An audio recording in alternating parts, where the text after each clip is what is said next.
Ta'ala berikan kita kesempatan, berikan kita waktu untuk berkumpul di tempat yang mulia, tempat yang penuh dengan rahmat, di tempat yang penuh dengan ampunan daripada Allah.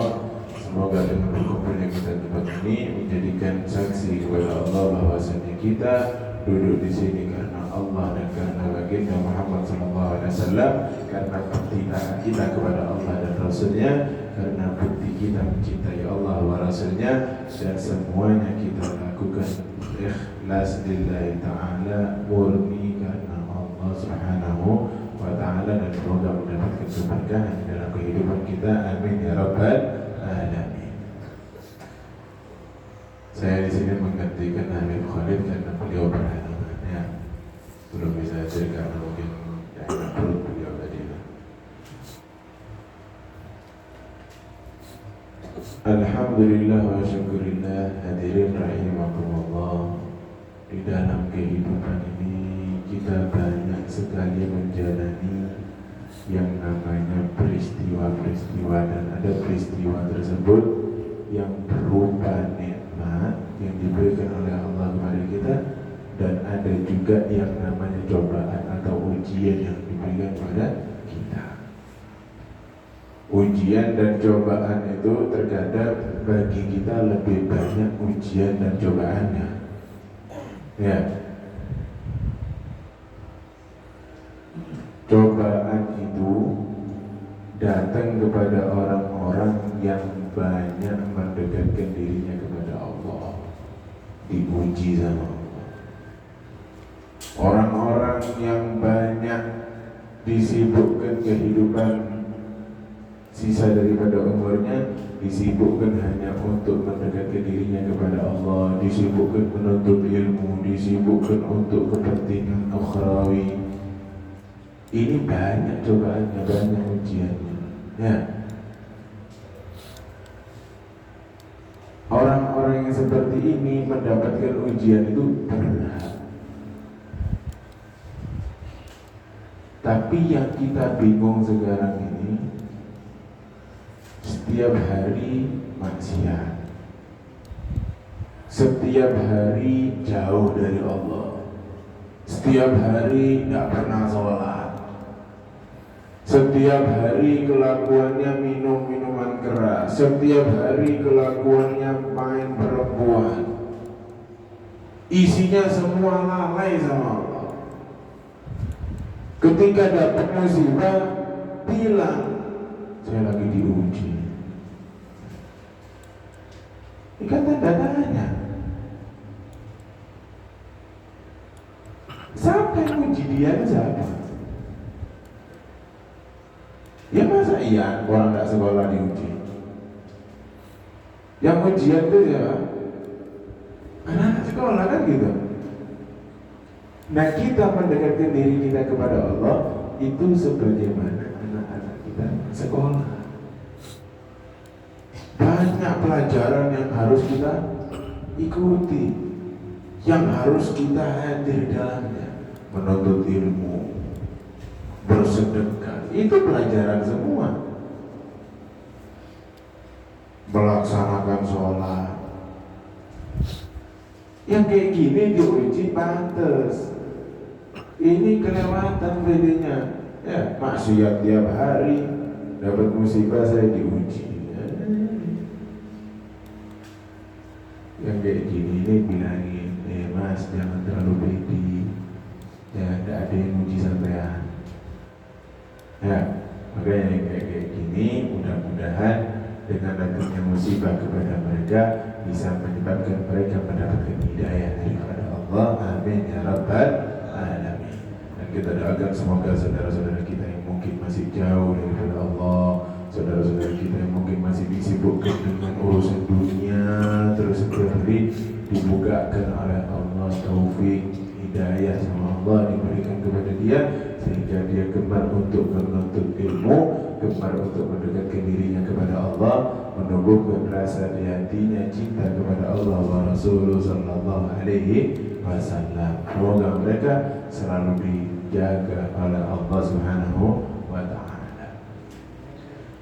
Hadirin rahimakumullah, berbicara tentang cobaan dan ujian, saya teringat ceritanya Ummu Salamah. Ummu Salamah ini adalah salah satu daripada istri baginda Muhammad sallallahu alaihi wasallam. Ummu Salamah ini sebelumnya adalah seorang perempuan yang memiliki suami, dan suaminya Ummu Salamah adalah pria yang sangat baik, yang bahkan Ummu Salamah itu tidak pernah menemukan kejelekan daripada suaminya. Ya.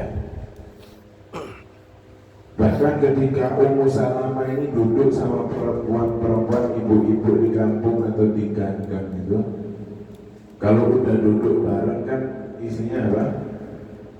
Ada kolak kacang hijau, ada soto, di situ bahas semua ya. Apa isinya? Suaminya jadi bahan gitu. Entar suaminya ini jadi bumbu gulinya ini, suaminya ini jadi roygonya, suaminya ini jadi mericanya. Wah, lengkap itu. Disikat sana sini buat jadi bahan omongan. Semuanya seperti itu. Lain halnya dengan Ummu Salamah. Yang diceritakan sama dia apa?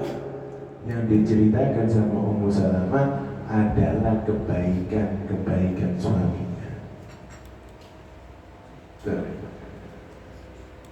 Yang diceritakan sama Ummu Salamah adalah kebaikan daripada suaminya.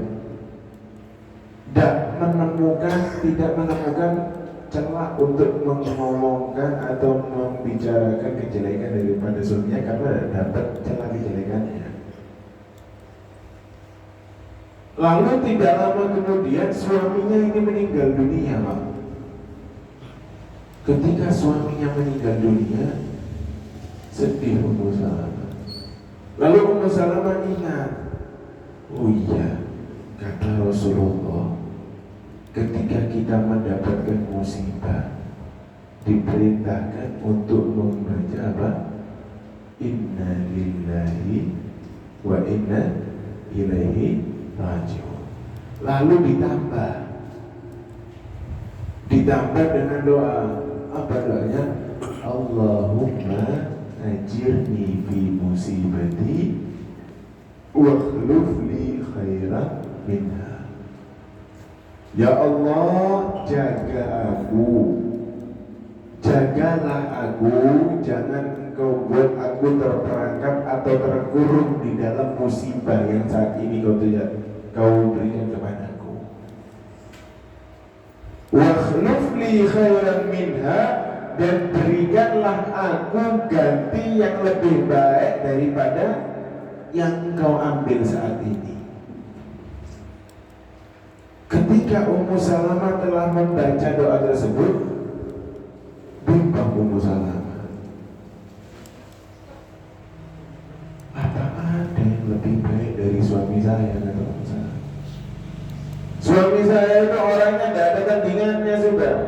Sampai-sampai ya itu lagi ceritanya ada ketika Ummu Salamah duduk bersama ibu-ibu, semuanya ngomongin suaminya, disikat, dibuat apa sama suaminya di situ. Ummu Salamah tidak ada. Yang dibahas cuma kebaikan suaminya karena tidak pernah melihat celah jeleknya.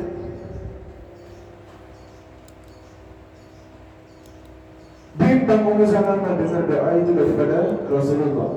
Apa ada yang lebih baik dari suami saya? Nah, lalu Ummu Salamah setelah itu menjalani masa iddahnya. Masa iddah itu adalah masa di mana perempuan yang ditinggal oleh suaminya meninggal dunia, maka hendaknya dia tidak keluar rumah atau tidak bertemu dengan yang bukan mahramnya selama 4 bulan 10 hari. Ya, tidak boleh bertemu dengan yang bukan mahramnya. Kalaupun misal dalam keadaan terpaksa dia tinggal di perantauan sama suaminya, memiliki anak-anak yang masih kecil, diharuskan untuk dia keluar untuk mencari harta, untuk membeli makan untuk anak-anaknya, maka diperbolehkan, akan tapi dengan cara menutup dirinya dengan niqab. Supaya apa? Supaya tidak terlihat sama yang bukan mahramnya.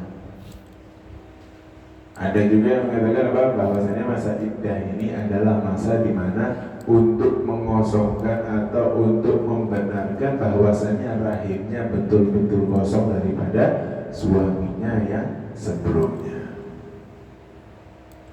Takutnya apa? Kalau sudah keluar rumah duluan, kenal sama yang bukan mahram, akhirnya kepincut langsung nikah. Oh enggak, Beb, saya enggak bakal gitu, saya bakal kuat insyaallah. Hatinya manusia itu kadang semenit seperti ini, semenit kemudian seperti ini. Ya, maka apa? Maka jangan mudah untuk meringankan apa yang dilarang oleh Allah dan Rasulnya Sallallahu Alaihi Wasallam. Apa perintahnya? Ikuti sudah. Mau cocok kah, mau tidak cocok kah sama apa yang ada pada diri kita, pada kemauan kita, tetap dilawan bahwasanya ini adalah perintah Allah seperti ini, harus kita lakukan juga. Nah, setelah itu apa? Ketika Ummu Salamah selesai daripada masa iddahnya, datang Rasulullah dengar kabar daripada sahabatnya bahwasanya mengabarkan Ummu Salamah sekarang posisinya telah menjanda. Sebagaimana yang kita tahu disebutkan dalam Walid Habsyah, Bapak. Rasulullah siapa disebutkan dalam Walid Habsyah? Wa huwal abu syafiqur rahim bil yatimi wal armalah. Beliau adalah seorang ayah yang penyayang bagi siapa? Bagi anak-anak yatim dan para janda-janda. Dan beliau juga menikahi janda-janda yang berpengaruh untuk di dalam segi dakwahnya beliau. Dalam jihad fisabilillah bisa membantu, dalam dakwahnya bisa membantu untuk mensyiarkan agamanya Allah. Nah ini apa? Ini tujuan beliau menikahi. Lalu apa? Ketika Rasulullah SAW mendengar kabar bahwasanya Ummu Salamah telah menjanda, datang Rasulullah mengatakan, wahai Ummu Salamah, sekarang kan kamu sudah selesai daripada masa iddahmu. Ya Rasulullah. Lalu jikalau ada yang akan meminangmu, bagaimana perasaan? Siapa itu ya Rasul? Aku yang akan meminang. Bagaimana? Lalu apa kata Ummu Salamah? Ya Rasulullah, demi Allah, Allah dan Rasulnya tidak pernah berbohong. Kenapa? Saya ketika suami saya meninggal dunia ya Rasulullah, mendengar bahwasanya engkau pernah mengatakan barang siapa yang terkena musibah baca inna lillahi wa inna ilaihi raji'un, dan juga ditambah dengan doanya. Apa doanya tadi? Apa? Nah, tidak lupa pipatannya. Doanya apa tadi? Allahumma ajirni fi musibati wa akhluf li khairan minha. Saya membaca doa itu ya Rasul, saya bimbang. Masa ada yang lebih baik daripada suami saya? Ternyata benar. Yang datang, yang dikirim sama Allah siapa Pak? Ar-Rasul Sallallahu Alaihi Wasallam. Ada kira-kira yang lebih baik lagi daripada Rasulullah? Sebaik-baiknya orang, seagung-agungnya orang, yang paling agung adalah Rasulullah. Pasti masih di bawahnya Rasulullah. Masya Allah, kata Musa. Demi Allah, Allah dan Rasulnya tidak pernah berbohong. Ya, itu doa tadi kalau bisa dicatat. Karena apa? Karena dalam keseharian kita ini kadang kita banyak mendapat cobaan atau ujian daripada Allah. Ya, banyak mendapat cobaan atau ujian daripada Allah. Kita baca doa tersebut dan kita minta kepada Allah supaya diganti oleh Allah dengan hal yang lebih baik lagi. Amin ya rabbal alamin. Ya. Jadi cobaan dan ujian itu bukan hanya hadir kepada orang-orang awam seperti saya, bukan hanya hadir kepada orang-orang seperti itu. Cobaan itu apalagi wali-walinya Allah lebih besar lagi cobaannya. Para anbiya lebih besar lagi. Para rasul lebih besar lagi. Nabi Muhammad SAW bagaimana? Beliau berdakwah, dilempari batu, diludahi, tetap beliau sabar. Selama yang diganggu adalah jasadnya beliau sendiri, tidak ada marah Rasul. Akan tetapi jikalau yang dicoba, yang diujikan kepada Rasul adalah mengganggu Tuhannya, mengganggu Allah Subhanahu wa taala, maka jangan berharap akan selamat.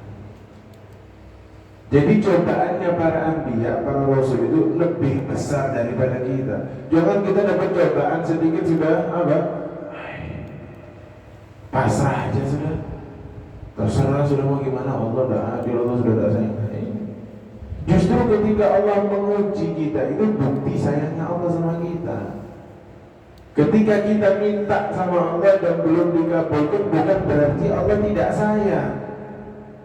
Akan tapi justru di situ adalah rasa dan masa di mana Allah dan Rasulnya rindu kepada kita.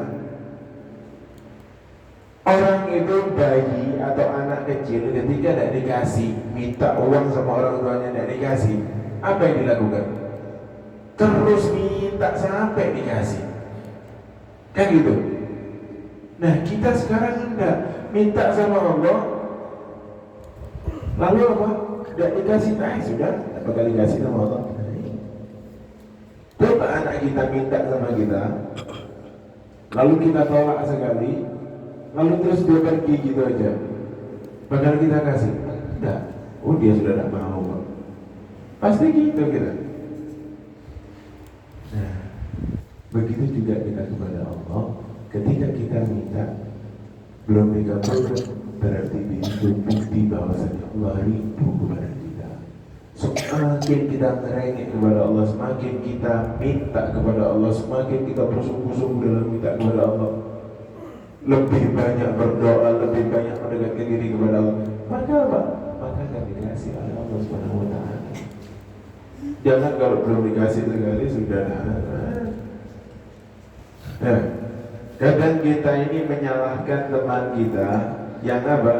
Yang datang kepada kita kalau misal mau minjam uang, atau teman kita yang datang kepada kita mau minta bantuan. Kita salahkan. Oh saya punya teman ini, saya punya teman ini, Ustaz. Apa? Datang kepada saya cuma pas lagi ada butuhnya aja. Coba kita lihat diri kita. Kapan waktu kita untuk dekat sama Allah? Kapan kita mendekatkan diri kita kepada Allah? Pas waktu luang? Banyak alay kita. Kapan kita dekat kepada Allah? Oh, kalau sudah kepepet betul baru dekat, baru datang kepada Allah. Jadi kalau kita seperti itu, jangan nyalahkan orang lain yang datang kepada kita hanya ada butuhnya saja. Karena kita datang kepada Allah juga pas lagi ada butuhnya saja. Jadi kita orang yang datang kepada Allah setiap waktu selalu mendekatkan dirinya kepada Allah Subhanahu wa ta'ala. Maka apa? Jikalau kita seperti itu, segala sesuatu yang kita inginkan akan dicukupi, akan diberi oleh Allah Subhanahu wa ta'ala. Hadirin rahimakumullah. Jadi ujian-ujian yang diberikan kepada Allah, kepada umat ini masih kecil. Coba kita lihat bagaimana ujian atau cobaan yang diberikan oleh Allah kepada Nabi Allah Ibrahim alaihissalam.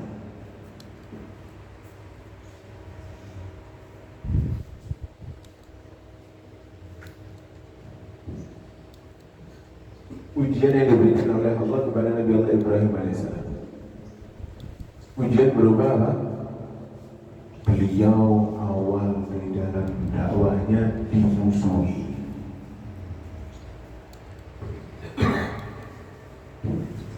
Bahkan apa? Bahkan beliau juga dibakar sama umatnya. Dibakar sama salah satu raja yang hidup di zamannya. Ketika beliau dibakar, diberi oleh Allah pertolongan berupa apa? Dikatakan sama Allah dalam Quran, Qul ya nar, yang artinya wahai api, jadilah engkau dingin dan keselamatan bagi Ibrahim alaihissalam. Saya lupa ayatnya, kalau karang sendiri dosa ya, firman Allah sana. Jadilah engkau wahai api menjadi dingin dan apa? Dan keselamatan bagi Ibrahim alaihissalam.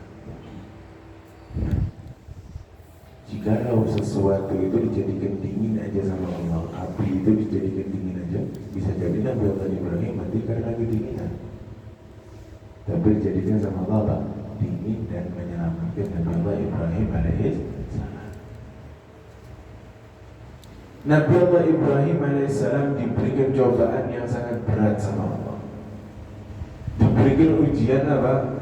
Berupa anak yang baru hadir, yang baru datang di masa tuanya beliau. Setelah usianya telah lansia, baru diberikan seorang anak sama Allah.